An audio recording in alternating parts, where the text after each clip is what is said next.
மக்களே, கூவத்து கோமாளி இந்த வாரமும் ஒயிட் டீம் விசஸ் ஆரஞ்சு டீமுக்கான மெயின் காம்படிஷன் ஸ்டார்ட் ஆச்சு. ஸ்டார்ட் ஆகிறதுக்கு முன்னாடியே என்ன பண்ணிட்டாங்க, ப்ரொமோஷனுக்கு ஒரு டாஸ்க்கை கொடுக்கணுன்றதுக்காக பாஸ்தாவோட ப்ரொமோஷனை பேஸ் பண்ணி பாஸ்தாவை வச்சு ஒரு டிஷ் பண்ணணுன்ற மாதிரி டாஸ்கோடு தான் இன்னைக்கு எபிசோடு ஆரம்பிச்சுது. அதுக்கப்புறம் நிறைய சம்பவங்கள் ட்விஸ்ட் மேலே ட்விஸ்ட்டாக வச்சுருந்தாங்க. என்ன ஆச்சு, யார் செஃப் ஆஃப் த வீக், யார் இந்த வாரம் வின் பண்ணா அப்படின்றது எல்லாத்தையுமே டீட்டெயிலாக பார்க்கறதுக்கு முன்னாடி சேனலுக்கு புதுசாக இருந்தீங்கன்னா மறக்காமல் சப்ஸ்கிரைப் பண்ணிடுங்க. வீடியோக்கே லைக்கும் ஐப்பும் கண்டிப்பாக கொடுத்துடணும். நிறைய பேர் ஃபாலோ பண்ணாமல் சப்ஸ்கிரைப் பண்ணாமல் இருக்கிற அனைத்து நபர்களும் பண்ணிட்டு வீடியோ பார்க்குமாறு கேட்டுக்கொள்கிறேன். இப்போ கண்டென்ட்டுக்குள்ளே போயிடலாம். ஸோ அந்த பாஸ்தா எல்லாருக்கும் கொடுத்ததுக்கப்புறம் பார்த்தீங்கன்னா ரக்ஷன் வந்து சரம் மாதிரி ரோஸ்ட், அதுவும் ராமரை வச்சு செஃப் ஆஃப் த வீக் வாங்குறதா என்ன, ராமர் எப்படி பண்ணுறாருன்ற மாதிரி அந்த கலாய் செக்மெண்ட் நல்லா இருந்தது. ரக்ஷன் அண்ட் ராமரை வச்சு கலாய்க்கிற சீன்ஸ் எல்லாமே பார்க்கறதுக்கு கொஞ்சம் இன்ட்ரெஸ்டிங்காக இருந்தது. ராமர் எல்லாரும் கூட தாக்குன்னு தாக்குனாங்க. பட் அதை ஒரு காமெடியன் அப்படின்றது வந்து பார்த்தீங்கன்னா நம்ம மற்றவங்களை கலாய்க்கிறதும் ஓகே, நம்மளை மற்றவங்க கலாய்க்கும் போது அதை அக்செப்ட் பண்ணி ஏற்றுக்கிற ஒரு மனப்பான்மை இருக்குல்ல, அது ராமர் நல்லாவே பண்ணியிருந்தார் அப்படின்றதுல மாற்றுக்கிறதே கிடையாது. இதை முடிச்ச உடனே என்ன பண்ணுறாங்க, ஃபர்ஸ்ட் ஃப்ரீ ஸ்டைல்ஸ் குக்கிங் அப்படின்னுறாங்க. ஸோ உங்களுக்கு விருப்பப்பட்ட விஷயத்தை நீங்கள் குக் பண்ணிக்கலாம், அதில் எந்த ஒரு பிரச்சனையும் இல்லை அப்படின்னு கொடுக்கும்போதே எனக்கு டவுட் வந்துச்சு. என்ன இது இந்த நேரத்தில் ஃப்ரீ ஸ்டைல்? ஏதோ ஒரு எபிசோட்னா ஃப்ரீ ஸ்டைல் ஓகே, இப்போ பல எபிசோடு தாண்டி எபிசோட் நம்பர் 24 இருக்கும். அப்போ எப்படி இந்த ஃப்ரீ ஸ்டைல் கொடுப்பாங்கன்னு நான் யோசிச்சுக்கிட்டே இருந்தேன். அதை கொடுத்த உடனே என்ன பண்ணிட்டாங்க, ஸ்டார்டிங்கில் 10 நிமிஷம் தான் உங்கள் பேண்ட்ரி ஓப்பனில் இருக்கும். அப்போ என்னன்னா 10 நிமிஷத்தில் உங்களுக்கு இது கொடுக்கப்பட்ட கோமாளியை வச்சு நீங்கள் வந்து இன்க்ரீடியன்ஸை கலெக்ட் பண்ண சொல்லுங்கள். அதுக்கு மேலே நீங்களா நினச்சாலுமே அந்த இன்க்ரீடியன்ஸை எடுக்க முடியாதுன்ற மாதிரி ஒரு ரூலை எடுத்துகிட்டு வராங்க.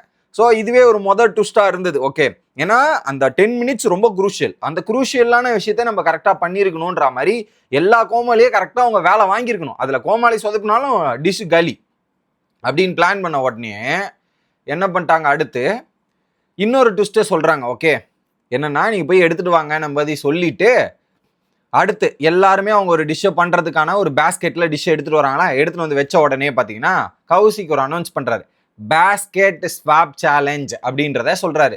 பேஸ்கெட் ஸ்வாப் சேலஞ்ச் என்னன்னா, அந்த டீமில் இருக்கிற 3 பேரும் அவங்க ஒரு டிஷ்ஷு பண்ணுறதுக்காக இன்க்ரீடியன்ட் எடுத்துகிட்டு வந்திருப்பாங்க. இந்த டீமில் இருக்கவங்க இவங்க ஒரு இன்க்ரீடியண்ட்டை மைண்டில் வச்சு எடுத்துகிட்டு வந்திருப்பாங்க. அதை அப்படியே ஸ்வாப் பண்ணுங்கப்பா அப்படின்னு மாற்றி விட்டாங்க. இப்போ என்னன்னா, இவங்க பிளான் பண்ணதை இவங்களால பண்ண முடியாது, அவங்க பிளான் பண்ணதை இவங்க கரெக்டாக கெஸ் பண்ணி அதை எக்ஸிக்யூட் பண்ணி குக் பண்ணணும். அதுலேயும் பாரோ பண்ணக்கூடாது. உங்கள் பேஸ்கெட்டுக்கு என்ன வந்திருக்குதோ அதை வச்சு தான் நீங்கள் சமைக்கணும். ஸோ நீங்கள் பக்கத்து டேபிளோ அக்கத்து டேபிளையோ போய் வாங்கக்கூடாது, இருக்கிறத வச்சு சமைக்கணுன்றது தான் இந்த வாரத்தோட ட்விஸ்ட்டு. வேற மாதிரி இருந்தது, அது நல்லா வேற மாதிரி.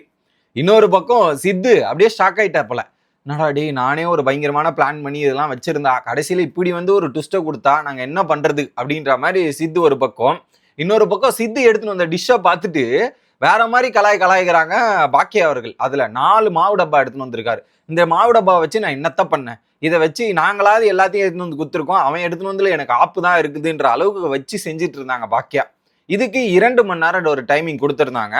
இது முடிச்ச உடனே அடுத்த ஒரு ட்விஸ்ட் அறிவிக்கிறாங்க. என்ன ட்விஸ்ட்னா, நீங்கள் 2 நிமிஷம் ரோஜா மேம் 2 நிமிஷம் நீங்கள் என்ன பண்ணுங்க, உங்கள் கோமாளி கிட்ட வந்து இன்ஸ்ட்ரக்ஷனை கொடுத்துருங்க.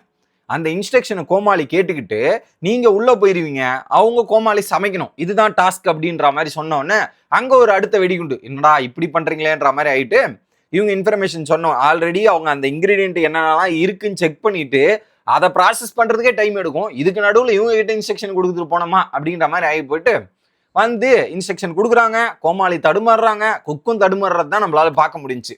இதுக்கு நடுவில் உள்ள போய் உட்காந்து அங்கே டிவியில் பார்த்துட்டு இருந்து தப்பு பண்ணும்போது நடுவில் வந்து சொல்கிறேன்ற பேரில் டான்ஸ் ஆடிக்கிட்டே இன்ஸ்ட்ரக்ஷன் கொடுக்கணும், அது கோமாளிக்கு புரியுதா இல்லையான்றது பார்க்கணும், அப்படி நடந்தது. அதில் ஒரு பாயிண்ட்ல சுனிதா கிட்ட இன்ஸ்ட்ரக்ஷன் கொடுக்கறதுக்கு பால் மாதிரி தடுமாறி பாக்கியா வந்து நீ ஏதோ ஒன்று பண்ணி தொலைமான்ற மாதிரி அவங்க ஒரு பக்கம் போயாச்சு. இன்னொரு பக்கம் அடுத்ததா வந்து வராங்க யாரு, ராஜி வந்து வச்சு செய் மொத்தமாக முடிச்சு விட்டாங்க போங்க. யார, விக்கி சிவா.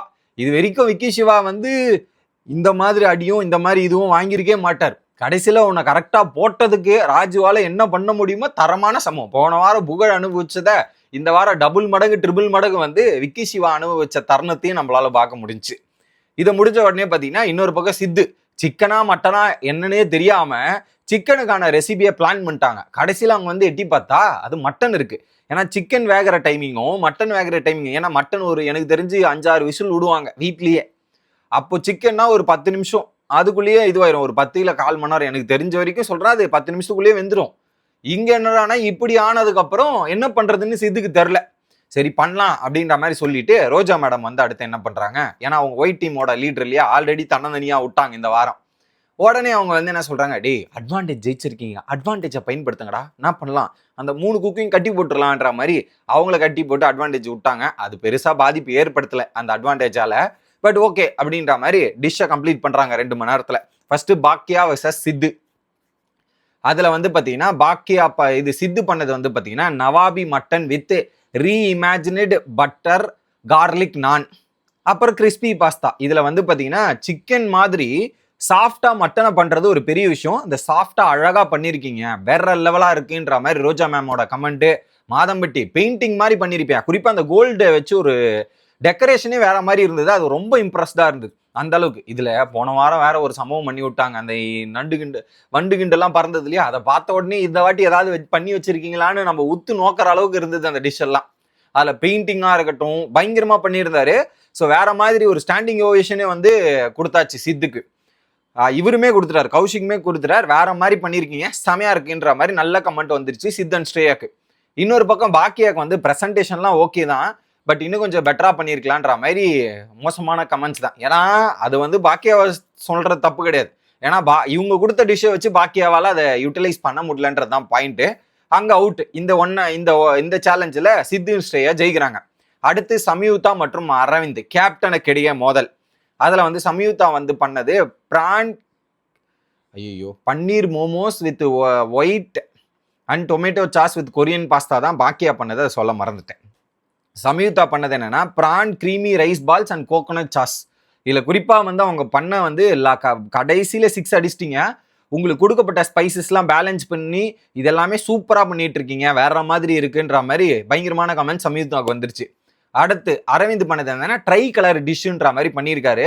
அதுல வந்து எல்லாமே ஓகே, பட் அந்த மட்டன் தான் கொஞ்சம் சொதப்பிருச்சு போல.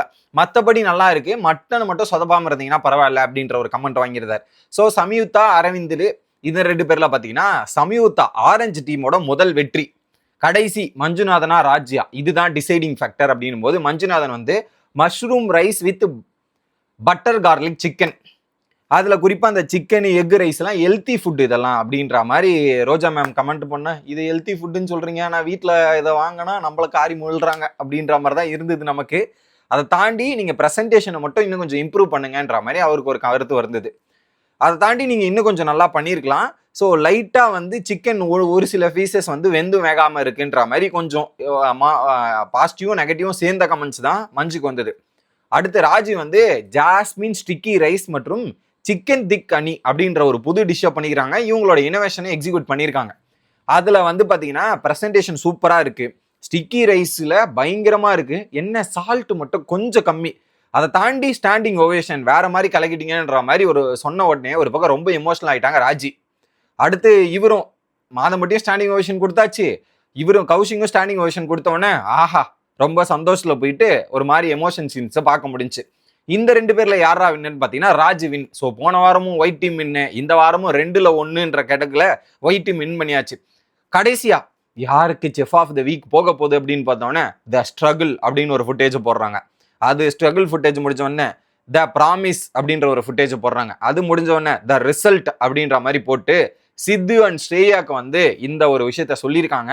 கண்டிப்பா அந்த ஃபுட்டேஜ் ஸ்ட்ரகிள் ப்ராமிஸ் ரிசல்ட் இது எல்லாத்துக்கும் ஒரு தகுதியான நபர் தான் சித்து அண்ட் ஸ்ரேயா. ஏன்னா எத்தனை வாரம் அவர் ஒரே விஷயத்த வந்து கலாயின்ற பேர்ல அவர் தாக்கினாலுமே அதை அவர் மனசை பாதிச்சிருக்கும் அப்படின்றதுல மாற்றுக்கிறதே கிடையாது. ஏன்னா ஒரு விஷயத்த கன்சிஸ்டன்ஸா பண்ணும்போது நமக்கு அதுக்கான ரிசல்ட் கிடைக்கலன்ற ஏக்கம் அது எவ்வளவு பெரிய வலின்றது அனுபவிக்கிறவங்களுக்கு தான் தெரியும். அது என்னால் புரிஞ்சுக்க முடிஞ்சு அந்த இடத்துல. அதை இந்த இடத்துல வந்து ப்ரூவ் பண்ணி அதுக்கான கிரெடிட் கிடைக்கிற சந்தோஷம் வந்து வேற மாதிரிங்க. அந்த நொடி வந்து வேற மாதிரி ஒரு ஃபீல் கொடுக்கும், அதுல மாற்றுக்கிறதே இல்லை. So deserving win for Sidhu and Shreya, அதுல மாற்றமே இல்லை. அதுலயும் குறிப்பா டேமேஜ் ஆன ஃபீஸ் நானு ஜோக்கர் இப்ப ஹீரோ ஆனன்னு கடைசியில ஒரு பாட்டு போட்டாங்கல்ல, அது என்னமோ உண்மைதான். ஏன்னா ஜோக்கர் ஜோக்கர் ஜோக்கர்னு எல்லா நாளும் கலாச்சிட்டு இருந்து இப்ப அந்த ஜோக்கர் ஒரு ஹீரோ ஆகி ஒரு டிரான்ஸ்பர்மேஷன் கொடுத்து இந்த இடத்த ஜெயிச்சான்னா அதை வேற. அதுல அவருடைய வெற்றியை ஒட்டுமொத்த குக்கு வித் கோமாளியும் செலிப்ரேட் பண்ணாங்கல்ல, அதுதான் அந்த குக்கு வித் கோமாளி கிடைச்ச வெற்றி அப்படின்றத சொல்றேன். ரக்ஷன் வந்ததுக்கு அப்புறம் இந்த 2 எபிசோடு கொஞ்சம் மனநிறைவா முடிஞ்சிருக்கு அப்படின்றது என்னோட கருத்து. உங்களோட கருத்து என்ன அப்படின்றத கமெண்ட்ஸ்ல சொல்லுங்க. மீண்டும் இன்னொரு வீடியோல வந்து சந்திக்கிறேன். Bye guys.